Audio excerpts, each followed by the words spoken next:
Hey everyone, this is the Heartland Podcast, and we're going to do an interesting interview today with Patty Lemmer. She is the one of the originators of the total load theory, which makes a lot of sense. At some point, as you know, a bridge may collapse just from the total stresses of years of use, and in the same way, kids can kind of get overloaded with so many different toxic inputs from before conception and then going on along, that you lose them at some point, or they may be lost ADHD. There may be they may be on the autism spectrum. On the autism spectrum, it could be a lack of inability to learn, all sorts of things. Infertility, changes in sex hormones, gender identity. We can talk about dysphoria and total load theory. Patricia's most recent book is Outsmarting Autism, Build Healthy Foundations for Communication, Socialization, and Behavior at All Ages. I think you can probably, the book may be out of print, but I know you can find it if you Google it, and maybe it's still being sold on Amazon. Used copies, but I would get it. She's also writing a new book for Skyhorse Publishing, which is my publisher, on total load theory, which is huge, something really good to understand if you want to be healthy yourself and raise healthy kids, if we want to have a healthy society too. Patricia, welcome to the Heartland Podcast. Thank you so much, David. It's I was really taken with your book, Raising Healthy Kids, because it was so congruent with my way of thinking. And I think that you and I have been longtime warriors in this world of protecting our kids and looking at why these numbers are skyrocketing as our world gets more and more toxic. So it's a pleasure to talk to someone of like mind. Yeah. One of the, when we began communicating with each other, I know you mentioned autism and exposure to environmental chemicals.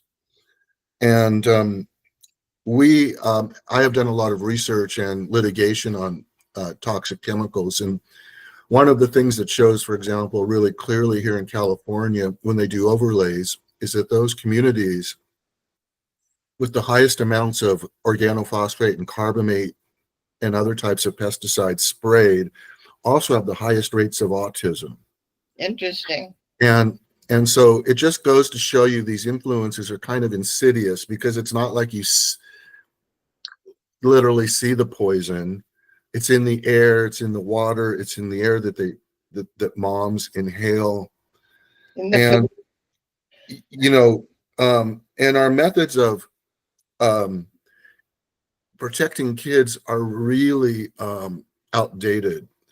One of the really interesting things that I find, for example, in litigation, is that defendants always want to average out exposures over time. Like they'll say, well, it's 400 parts per billion of cadmium and you'll eat 30 micrograms of it, but you spread it out over time. But what they're missing is that the latest reproductive science has gone beyond a lab animals such as rats and mice. What we're using now are zebrafish and models that allow us to study the embryo. We were never really ever able to study the embryo until the 2000s, because the whole model was rodents. But with rodents, you really don't, they take a long time to breed, to reproduce. They're expensive to keep. And so it's very difficult to study the embryo. But if you look at the embryo now in zebrafish, which model vertebrates, all of us, whether we're a zebrafish, a chimpanzee, a dog, or a human, at the 1 or 2 cell stage, the embryo stage, we're all the same. We've conserved all of these. These all these genetics come through for all of the species. We differentiate later, but the whole blueprint is being laid then. And what we have found, if you look at the zebrafish studies, that will look at exposure to embryos is that exposures of like 10 to 60 parts per billion of a chemical like cadmium can impact the hearing ability of those zebrafish. And so you realize what we're doing to our kids is happening at such insidiously low levels that science isn't able to protect, because industry is always saying average, average, average, which is wrong. And I think you kind of get this, like autism, its manifestations are early on, I think, in the embryonic period, when the whole blueprint is being laid. What do you think about this? Have you encountered I this? agree. So it's not just the amount, how many parts per billion, but it's the timing of it. And so these kids are getting whacked during pregnancy by mothers whose wombs are toxic. If you look at the history, the fertility history of these mothers, many of them mothers of kids with autism and other differences, these mothers have had numerous miscarriages and sometimes inability to become pregnant in the first place. And that's nature's way of saying, honey, I'm not putting a living thing in here because there's too much going on. See, you're so right. We should be teaching how to self-protection methods, conscientious shopping, consuming. In fact, we have a little program in Louisiana at one of the grade schools there, but that we're carrying out. But really, we need to be teaching kids how to protect themselves from an early age, because as the father of 3 kids, I am vitally concerned about what my kids are doing now to their gene expression. Right. You were talking about these things happening. So even before conception, we changed if a girl, for example, is exposed to xeno or fake estrogens that are in her cosmetics or in the clothes she's wearing, in her drinking water, she ends up producing, for example, lots of little eggs, not a 1 or 2 big plump eggs that will then eventually be able to give life. She's on estrogen overload. Wow. And so when you talk about it's nature's way, when women have miscarriages, like you're talking about, that's the earliest sign of a toxic exposure. I had a woman from St. Charles Parish, Louisiana, who lives on in a fence line community say, do you think all my miscarriages were the result of all these tank farms, all these tanks that I'm living next to that emit benzene, ethylene oxide? I said, well, yeah, I think so. Yeah. So, these things happen so early on. So I really think we have to educate our kids in school about toxic chemical exposures. And then it kind of ignites, a whole way of looking at things. And that's how you kind of change behavior and influences. People say, well, maybe if I'm eating organic foods, I should be buying safer cosmetics. And, educating kids is so important because, as you said, these things are happening long before conception. And, with all this vaping and all the girls are going into Sephora, and these cosmetics we know have estrogenizing chemicals in them. Yeah. It's a really dangerous situation, Patty. It is. I agree.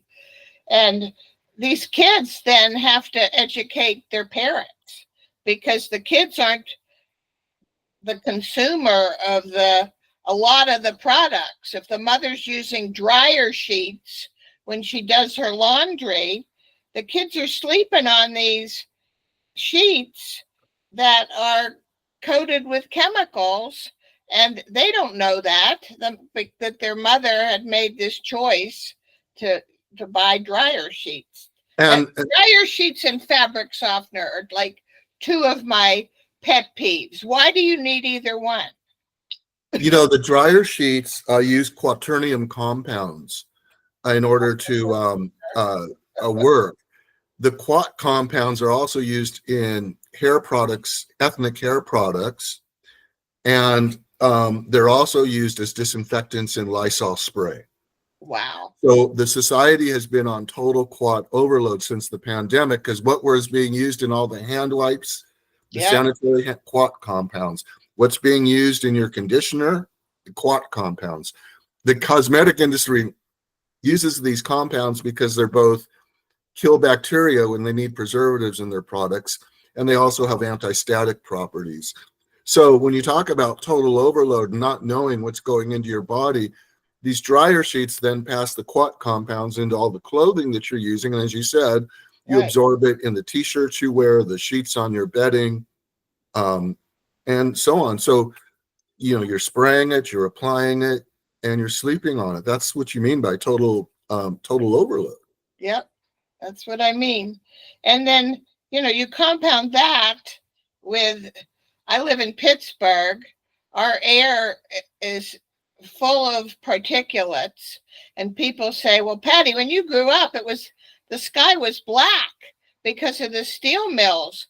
It's not as bad as that was. And I said, yes, it is, because those black clouds held the particulates and they didn't come down so that we could breathe them. And now we got rid of the black smoke.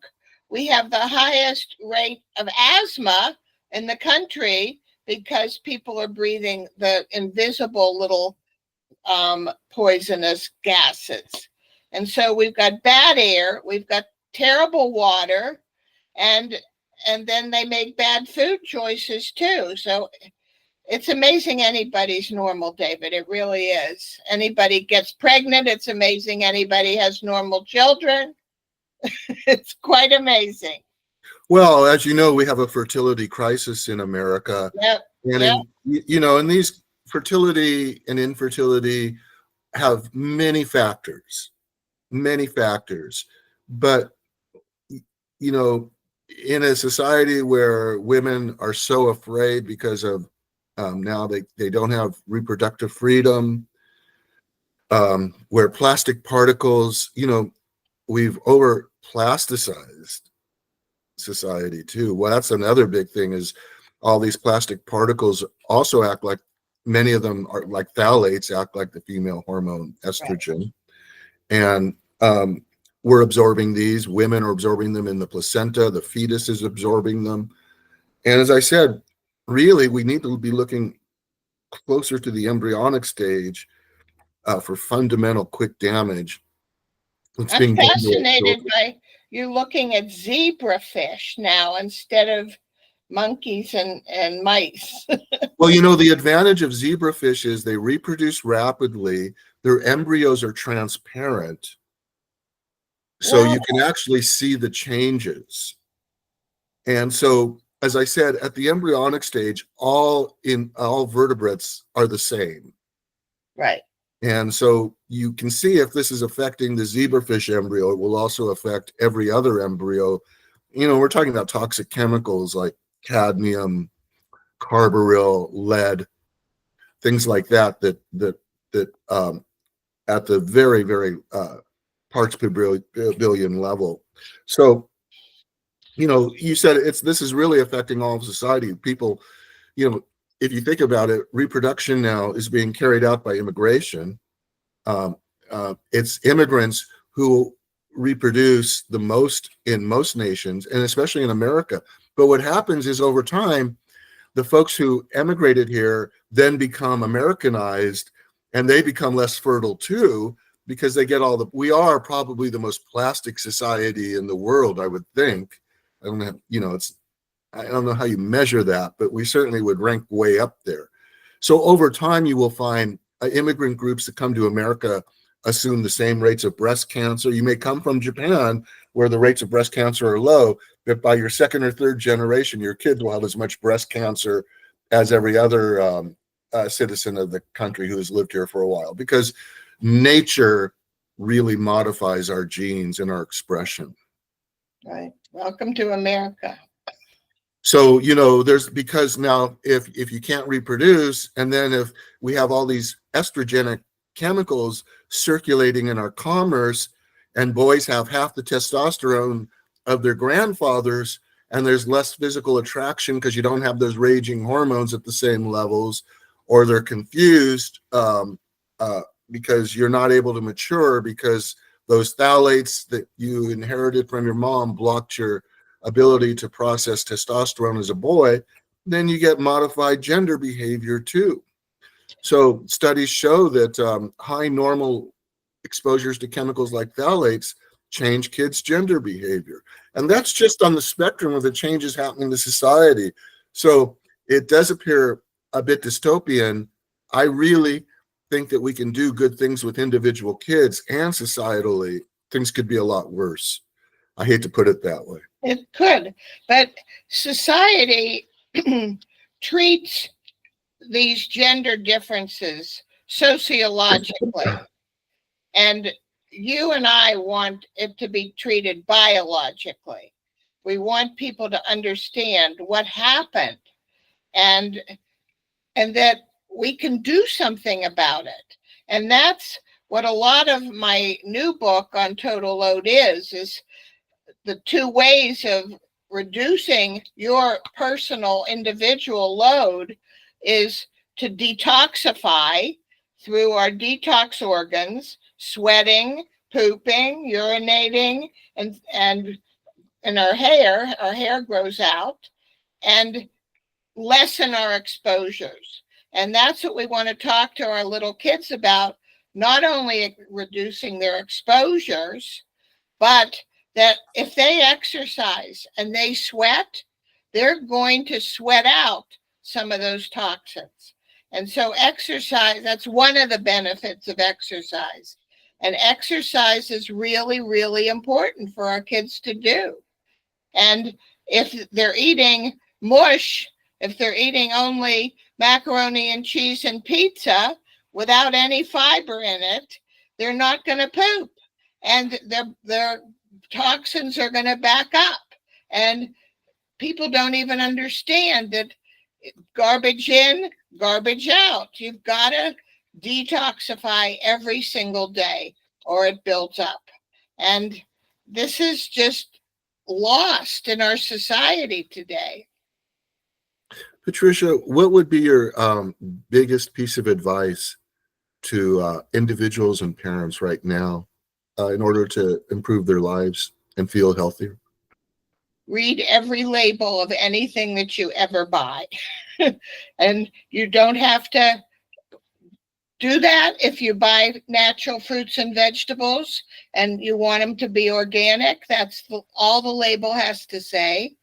And to read the label of any of your personal care products and your laundry detergent and whatever you use, it tells you what's not in it.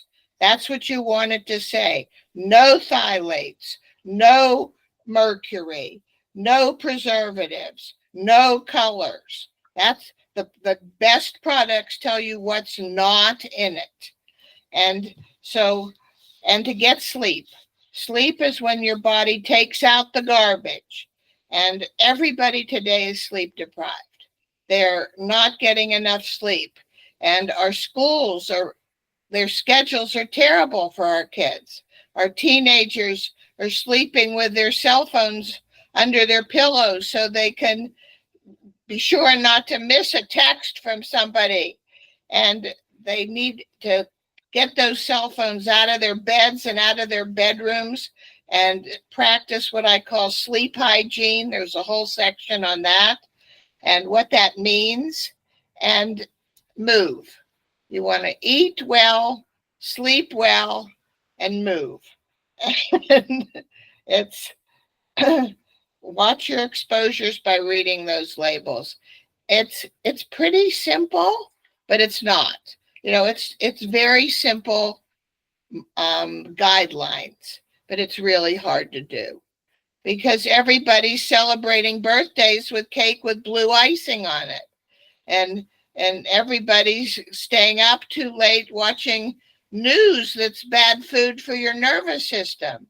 And there's just too many lifestyle practices that interfere with our health and the health of our children. And we've got to examine them. Patricia, where can people sign up for a newsletter or see your podcast?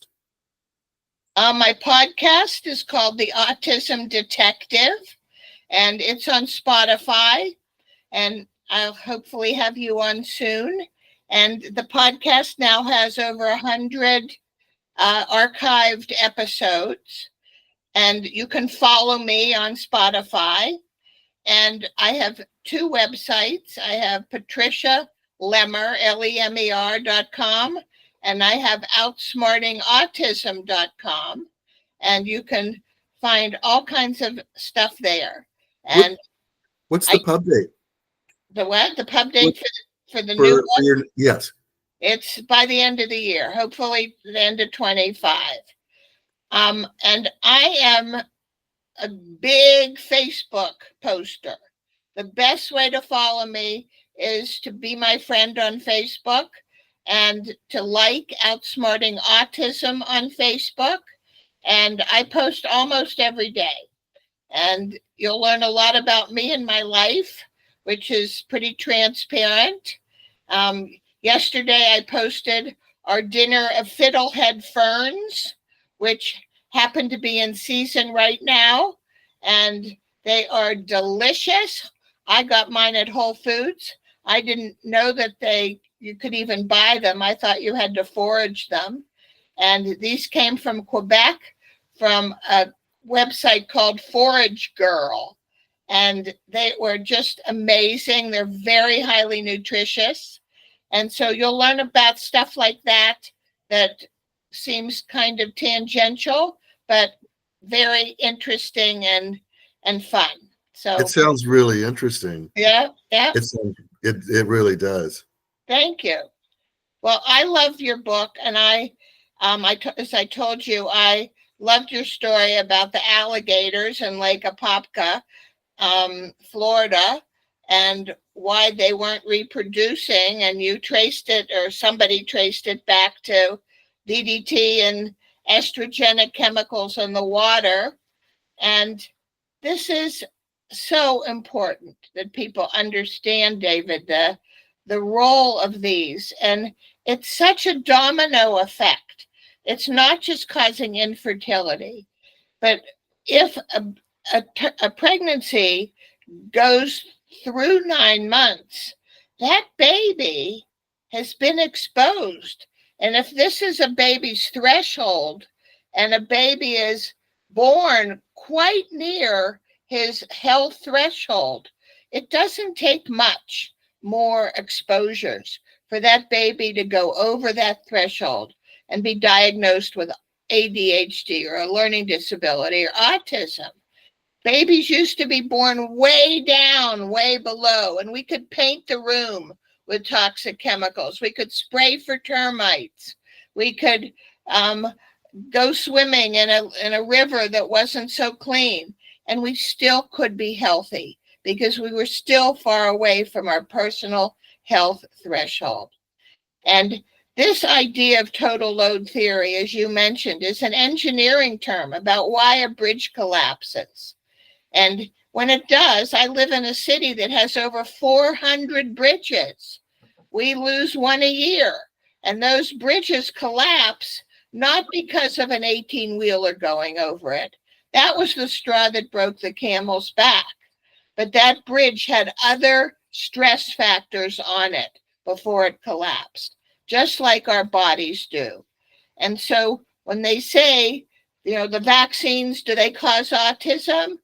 Many of our families say, well, my kid was okay until that vaccination. That vaccination was the straw that broke the camel's back in a bunch of other highly stressed kids who were perhaps on antibiotics, who had ear infections, who had eczema, who had a lot of immune system issues prior to that vaccination. So it's very complicated. And what my book will do is look at all those different stress factors, from the physical ones, the toxic chemicals, to the academic ones, putting too much pressure on kids in kindergarten, to the emotional ones of financial difficulties in the family and divorce, and illness. There's so many stress factors and what we can do about them. So I'm grateful for this opportunity to alert people about them, and hopefully they'll figure out when the book comes out. You'll hear about it on my Facebook page. And what's the working title? The working title is still working, but but it is Total Load Theory, a new paradigm for defying diagnoses and subtracting stressors in ADHD, autism, and all the mental health diagnoses, OCD, bipolar. And thank goodness right now what's happening is psychiatrists are realizing that all the drugs that they're using are causing more problems. And they've discovered, guess what? Diet. And they are putting a group of metabolic psychiatrists are putting patients on a ketogenic diet, a high-fat diet, which is helping their nervous systems by myelinating, putting that protective sheath on the nerves, calming down the nervous system, and many of these mental health cases are getting better without so many medications. It's quite exciting. This is being led by Dr. Christopher Palmer, who wrote a book called Brain Energy, and he is the new hero of the metabolic psychiatry movement. Oh, how exciting, and what a positive note. Well, it's, folks, it starts, as Patty has said, with biology, not sociology, but biology. Right. And if you want to know more, you can also get my book, Raising Healthy Kids, Protecting Your Children from Hidden Chemical Toxins. You can Google it or go to Amazon or your local independent bookseller and get your copy. It's good for any parent now, anyone who wants to be a parent, and actually you'll get healthier too, because what you do for your kids is good for you too. Yeah. You can find me at by David Steinman on X, formerly Twitter, David Steinman _author on Instagram. And I look forward to seeing you with our next broadcast. This is David Steinman, the Heartland broadcast. Have a great rest of your day, and we'll talk to you later. Thank you.